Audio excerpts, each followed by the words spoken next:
Welcome back.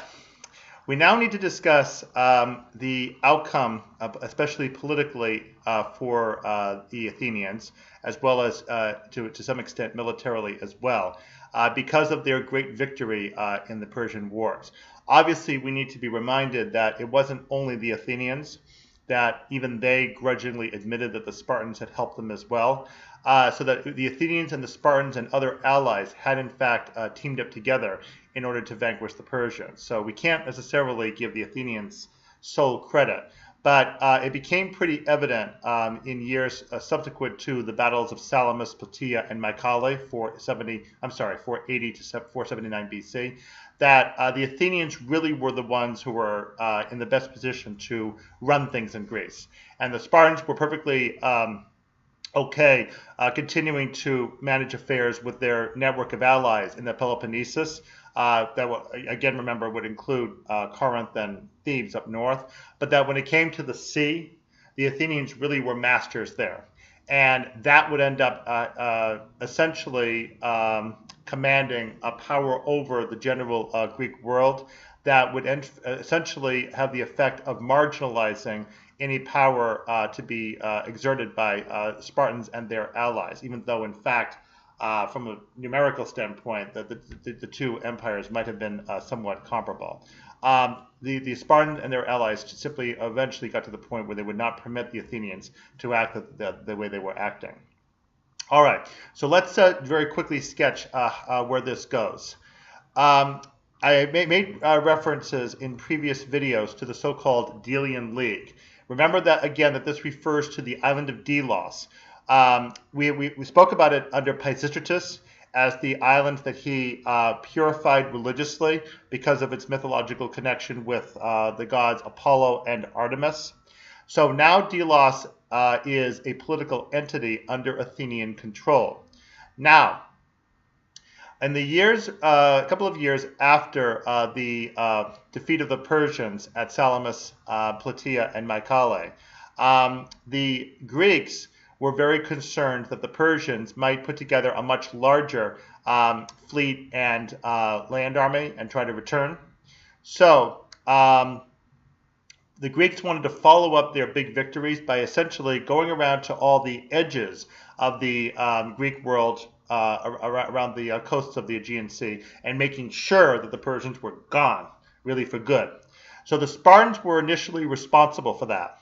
However, after about a year or so, with the Spartan king Pausanias, it did not work out well because Pausanias got too tied up with a lot of his own dealings with other leaders in the area when he got up to, especially up in Byzantium, which is way up in the northeast portion of the Aegean Sea and further up past the Hellespont and the Bosporus, right near the Black Sea. Byzantium is in fact where Istanbul is today, and it was the later city referred to as Constantinople before it finally did become Istanbul. So that city was a very important trade route, and Pausanias got too caught up with his own position of power up there. Although he did lead the campaign up there, eventually through some kind of a scandal involving his putting up statues of himself in places, he eventually ended up getting withdrawn. And in the end, he was actually prosecuted by the Spartan government and was ultimately thrown in prison where he died of starvation. So that did not work out well. As a consequence, the Spartans withdraw politically from the scene, and it now falls upon the Athenians to convey things in the Greek world contrary to the Persians. So the Athenians take advantage of their opportunity very forthrightly. They go around to all of the allies that they have, and more besides that they'll add on eventually.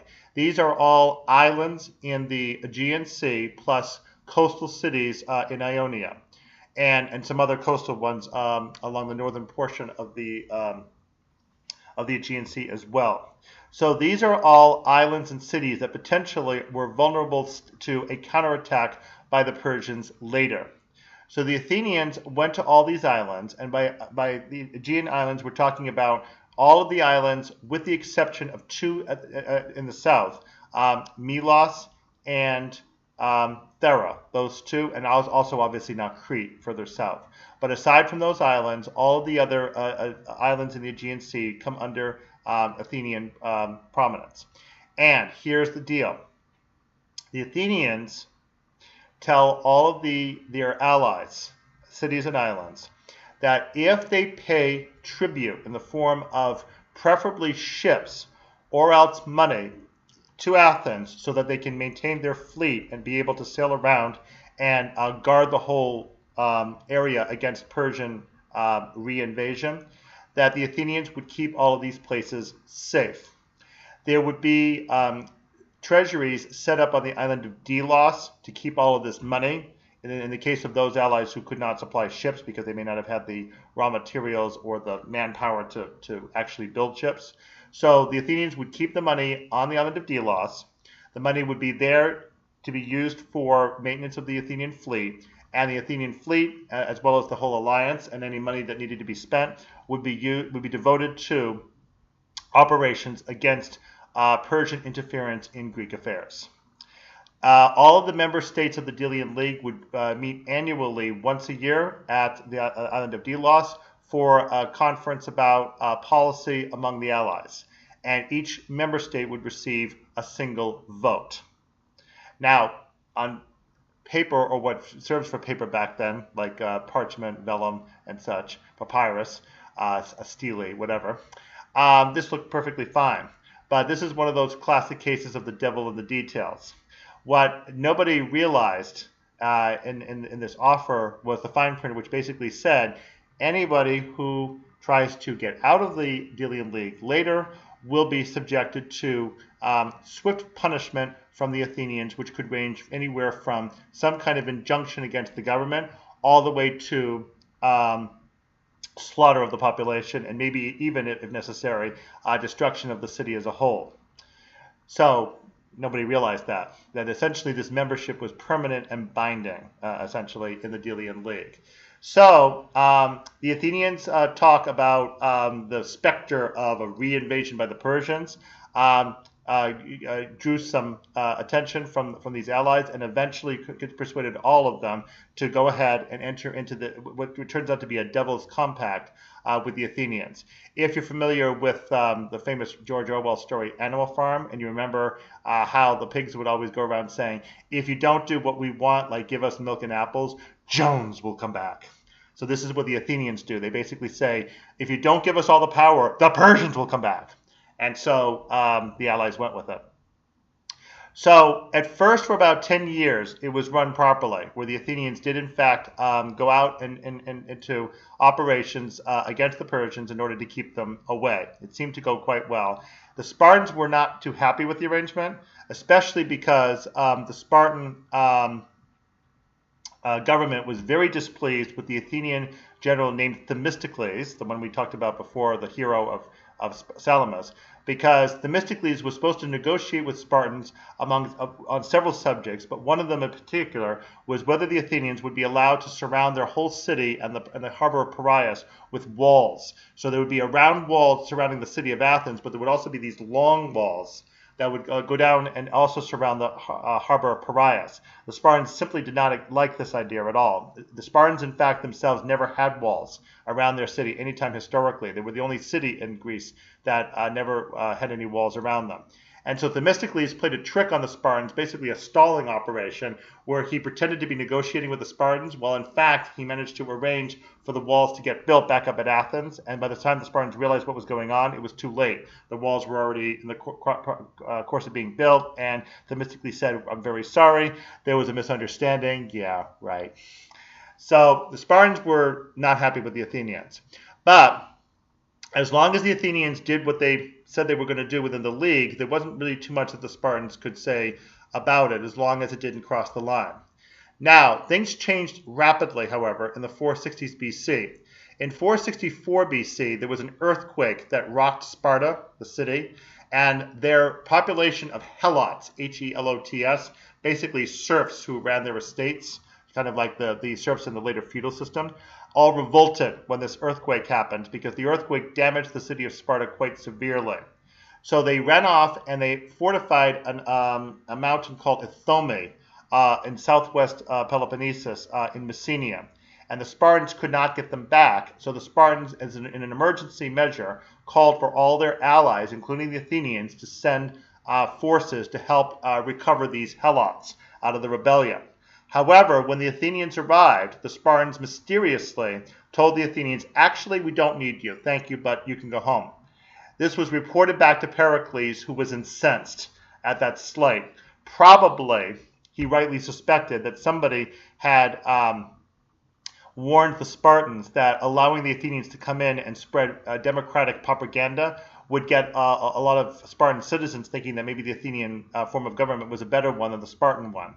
In any event, Pericles was so outraged by this that he quickly changed the government around in the next couple of years to become pro-Spartan, anti-Spartan, and pro-Athenian imperialism, essentially. And that was the year 462 BC that we referred to in a prior video. 462 BC was the year that Pericles teamed up with Ephialtes in order to radicalize the Athenian democracy and make it much more hardline, and in particular, much more anti-Spartan. Now, Pericles had a rival in this respect. The rival was the Athenian general Cimon, C-I-M-O-N, who was the hero from the Persian Wars. Because Cimon was by the way, was the son of Miltiades, the hero from Marathon. Cimon was the one who successfully, after all those operations, continued against the Persians with the Delian League. Finally, in the southern Asia Minor coast, at the battle of the Eurymedon River, conducted a battle against the Persians and finally decisively defeated them. Right after that, Athens and Persia came to peace, and the Persians finally agreed to withdraw and do no more harm to the Athenians, which basically meant that there was no more need for the Delian League. Not surprisingly, however, Cimon would probably have preferred to see the Delian League disbanded, because he was aware that this would continue to exacerbate relations with the Spartans, who never, again, were all that happy in the first place. And Pericles, of course, stayed hardline and, in fact, tried to come up with preventive measures against Cimon's political ascendancy to try to keep him at bay. So this was a couple of years before the earthquake. So Pericles is calling for anti-Spartan measures. Cimon is calling for pro-Spartan measures. Initially, the two of them were pretty much on an equal footing, but when the earthquake and the slight happened against Athens, Pericles all of a sudden now had a real legitimate excuse, so it seemed, to go anti-Spartan. So the government indeed turned anti-Spartan, and Cimon was sent off the following year for a 10-year hiatus of involvement with Athens, known as ostracism. It was a measure that was taken against prominent Athenians from time to time in order to get them out of office and out of the city for 10 years so that they would not be in a position to overtake the government. It was one of the measures that Cleisthenes had inserted into the foundation of democracy, and it was maintained in Pericles' new democracy in 462 BC. So as a result of that, we now have the Athenians solidly anti-Spartan, especially with the unfortunate departure of Cimon into ostracism. As it happened, 461 BC was also the initiation of a new conflict referred to as the First Peloponnesian War. This is to distinguish it from the later Peloponnesian War. Now, this is described to us in fairly summary form by the historian Thucydides. The term that he gives for the period from the Persian Wars down to the big Peloponnesian War, the one that matters, is right down here. Pente Conta Atia, the 50 years approximately between the Persian Wars and the Peloponnesian Wars. We're really talking 479 to 431 BC, but it is indeed approximately 50 years.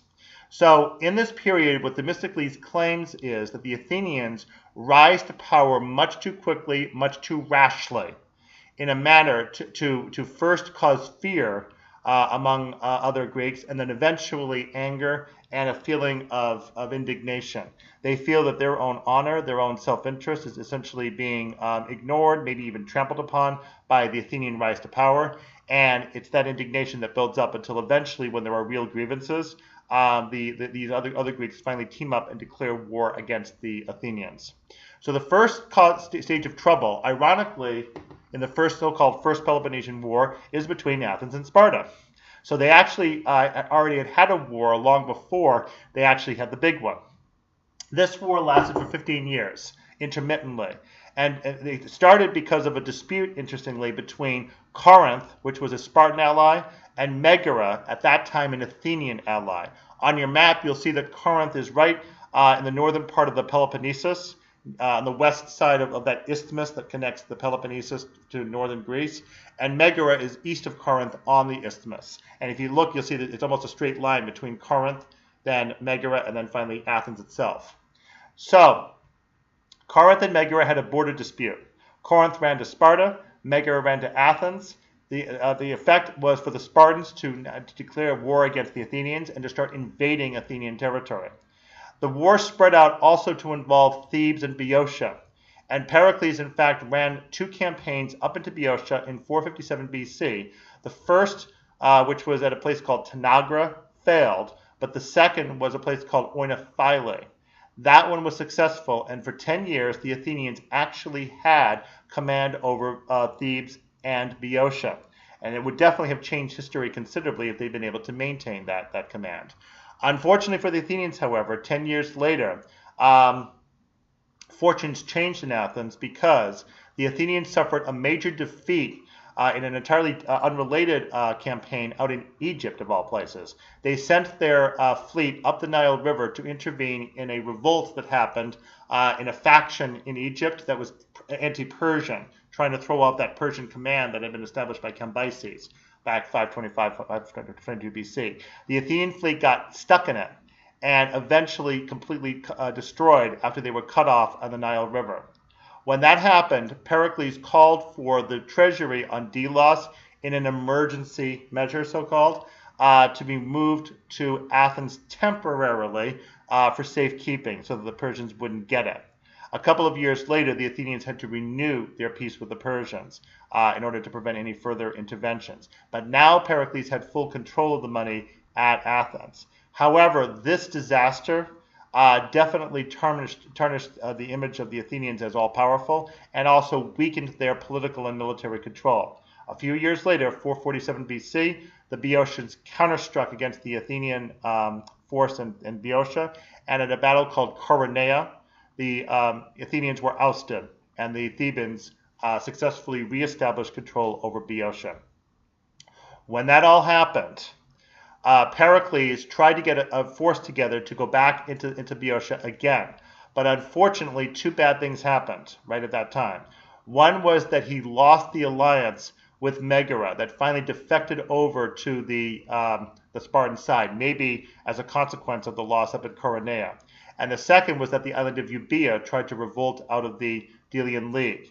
Now, there already had been a history of revolts that had happened against the Delian League. A couple of allies, Naxos in 467 BC and then Thasos in 465 BC, both tried to essentially renege on their contract with Athens and the Delian League, basically tried to get rid of the membership. And the Athenians went and besieged those 2 places and got them back in again.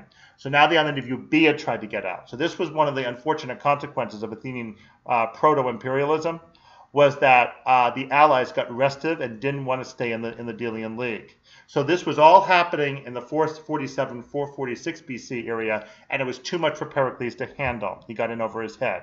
So he had to let go of Boeotia, and he had to let go of Megara in order to get Euboea back in. And finally, in 446 BC, the 2 cities, Sparta and Athens, made peace. It was called the 30 Years' Peace, which was the longest term for a peace that could be established by any Greek cities. But it actually lasted only 15 years. It got interrupted by the Peloponnesian War. So the 30 Years' Peace basically said that the 2 cities got back all their possessions that they had had prior to the outbreak of war, meaning that the Athenians would be able to continue running their empire. And the Spartans, of course, got all their possessions back. All the allies on both sides were carefully cautioned not to interfere with allies on the other side. And any neutral city not already a member of either side could join either side at will. That clause turns out to have a fatal consequence later. Now, In this period, basically from 478 down to 446 BC, even with war going on, the Athenians developed rapidly with the arts.